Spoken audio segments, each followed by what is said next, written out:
یہ مہینہ بہت زیادہ انتہائی عظمت اور شرافت اور کرامت والا مہینہ ہے۔ اس مہینے کا ایک ایک لمحہ بہت انتہائی قیمتی ہے، اور یہ مہینہ اللہ تعالیٰ کی طرف سے حضور نبی پاک صلی اللہ علیہ وآلہ وسلم کی امت کو بخشوانے کا ایک بہت بڑا ذریعہ ہے۔ اللہ تعالیٰ کی طرف سے بہت بڑا انعام ہے اللہ تعالیٰ کی طرف سے ہم تمام مومن مسلمانوں پر، کہ اللہ تعالیٰ اتنے غفور الرحیم ہے، وہ بخشنے والی ذات ہے اور معاف کرنے والی ذات ہے، کہ اپنے گناہگار بندوں کو بخشوانے کے لیے اللہ تعالیٰ بہانے ڈھونڈتے ہیں کہ اللہ تعالیٰ کتنے غفور الرحیم بادشاہ ہیں کہ میرے گناہگار بندے، کمزور اور ناچار، کم عبادت کرنے والے بندے، مجھ سے دور ہونے والے میرے بندے، یہ مہینہ میں ان بندوں کو دیتا ہوں اپنے فضل اور کرم سے کہ میرے گناہگار بندے خود کو مجھ پر بخشوا دیں، اس مہینے سے فائدہ اٹھا لیں، اس مہینے کے اوقات سے،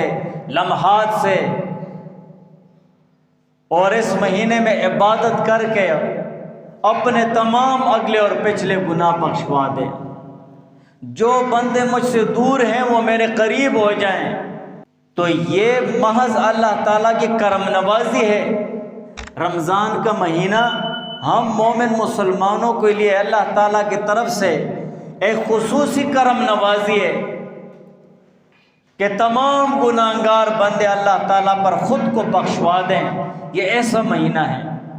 اور بہترین موقع ہے اللہ تعالیٰ کی ذات پر خود کو بخشوانے کا۔ اب اس کے باوجود بھی ان تمام تر احسانات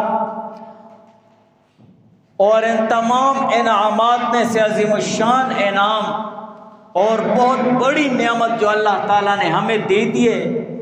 گناہگار بندوں کو اللہ تعالیٰ پر خود کو بخشوانے کے لیے، اس کے باوجود بھی خود کو کوئی نہ بخشوائے، تو پھر ایسے لوگوں سے بدبخت اور کہاں ہوں گے کہ ایسے بہت بڑی نعمت اللہ تعالیٰ نے دے دی ہے، اس کے باوجود بھی ہم گناہگار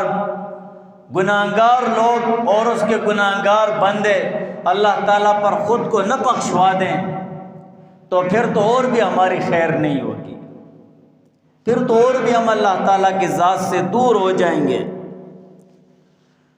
تو یہ بہت انتہائی برکت اور خیر والا مہینہ ہے۔